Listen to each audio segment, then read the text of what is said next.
Hai, saat ini Anda sedang mendengarkan seri pengharapan hidup terbitan Our Daily Bread Ministries. Yuk kita simak.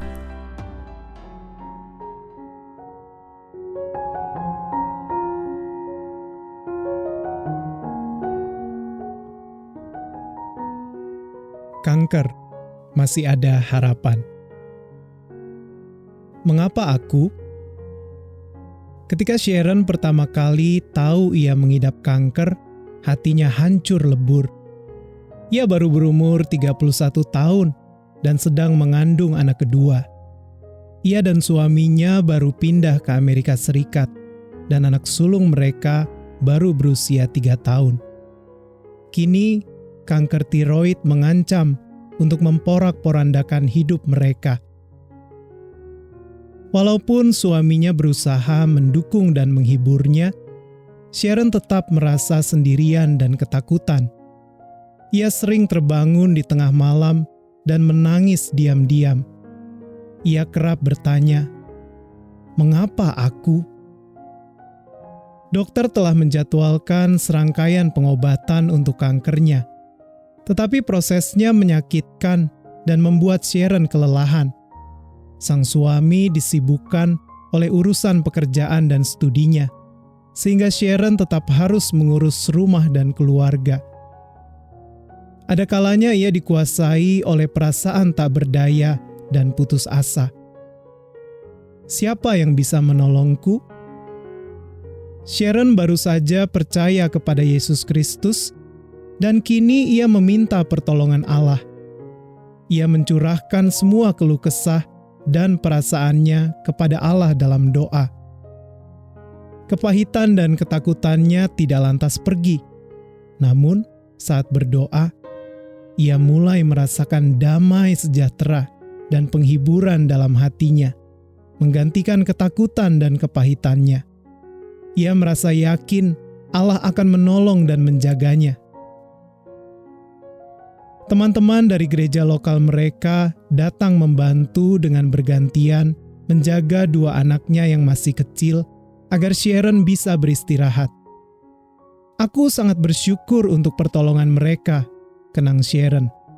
"Aku juga merasa sangat dikasihi oleh Tuhan." Akhirnya, ketika suaminya pindah kembali ke Singapura untuk bekerja, Sharon tetap berada di Amerika Serikat untuk menjalani terapi radiasi. Ia disarankan dokter untuk menjauhi orang-orang supaya unsur-unsur radioaktif dalam tubuhnya tidak mencelakakan orang lain. Namun seorang teman dari gereja memilih untuk tinggal bersama Sharon agar bisa membantunya. Teman ini juga membacakan Alkitab untuknya setiap hari. Sharon sangat tersentuh oleh kebaikan hati temannya. Kemudian, seorang teman yang juga dokter memberitahu Sharon bahwa pasien-pasien yang menerima perawatan seperti itu kerap mengidap kanker jenis lain 10 tahun kemudian. Sharon merasa seperti menerima vonis mati. Rasa takut matinya datang kembali, dan kecemasan kerap membuatnya terjaga di malam hari. "Aku benar-benar putus asa," cerita Sharon tentang masa itu.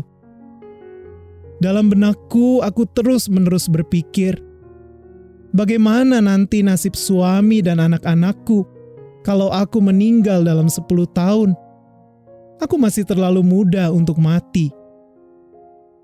Lambat laun, Sharon menyadari tidak ada gunanya mencemaskan masa depan. Setiap kali ia merasa dikuasai kekhawatiran, ia akan mencurahkan kecemasan dan keprihatinannya kepada Allah. Saat membaca Alkitab dan berdoa, ia merasa yakin Allah akan menjaga orang-orang yang dikasihinya. Syukurlah, hal yang paling ditakutkan tidak terjadi. Sharon melahirkan anak ketiga dan melihat ketiga anaknya tumbuh dewasa. Anak sulungnya menikah, dan Sharon bisa merasakan menjadi seorang nenek.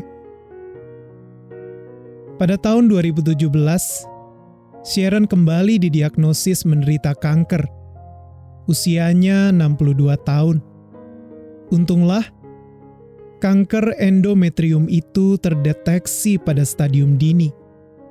Ia menjalani operasi dan hidupnya kembali normal. Namun, tahun berikutnya, tiba-tiba saja kakinya bengkak sampai-sampai ia tidak bisa berjalan. Kankernya tidak hanya muncul kembali, tetapi juga sudah menyebar ke bagian-bagian lain tubuhnya. Kanker kali ini sudah stadium keempat dan menyebar dengan cepat. Sharon diberitahu dokter bahwa hidupnya hanya tinggal 6 bulan. Kemoterapi pun hanya dapat memperpanjang usianya 2 tahun. Sungguh kabar yang sangat mengguncangkan.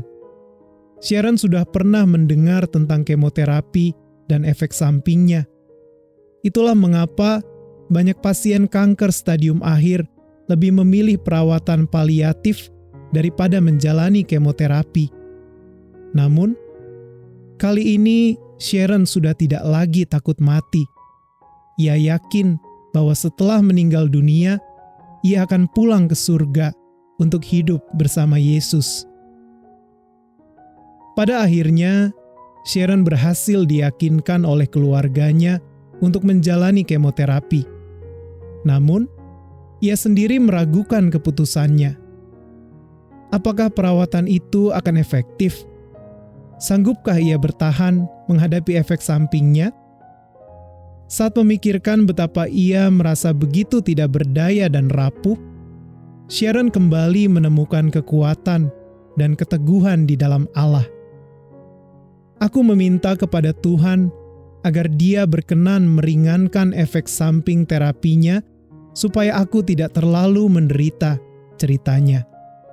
Aku juga meminta kekuatan dari Tuhan untuk dapat membagikan kata-kata penghiburan kepada orang lain dan berdoa bersama mereka yang membutuhkan pertolongan.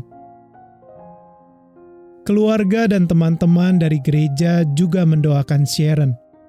Ajaibnya, ia hanya mengalami efek samping yang ringan dari kemoterapi.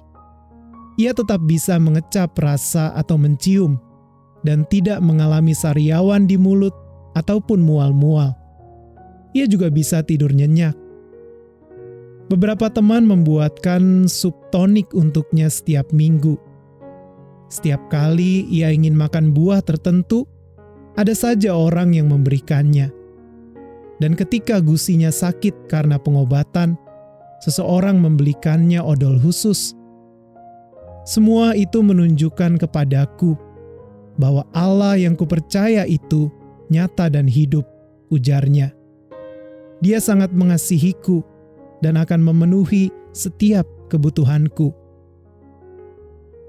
Ketika memikirkan penyakitnya yang mematikan dan pengobatannya yang menyakitkan, kadang Sharon merasa ingin mengeluh. Namun, ia tidak membiarkan dirinya terjerumus di dalam kemurungan. Ketika terpuruk, ia membaca Alkitab dan mengungkapkan perasaannya kepada Allah. Ia mencurahkan kekhawatiran dan ketakutannya kepadanya. Lalu ia mengingat-ingat betapa Allah telah sering menolongnya, menghiburnya, dan memberinya damai sejahtera. Satu ayat Alkitab memberinya penghiburan dan keyakinan bahwa Allah selalu menyertainya. Apabila engkau menyeberang melalui air, aku akan menyertai engkau. Atau melalui sungai-sungai, engkau tidak akan dihanyutkan. Apabila engkau berjalan melalui api, engkau tidak akan dihanguskan, dan nyala api tidak akan membakar engkau. Yesaya pasal 43 ayatnya yang kedua.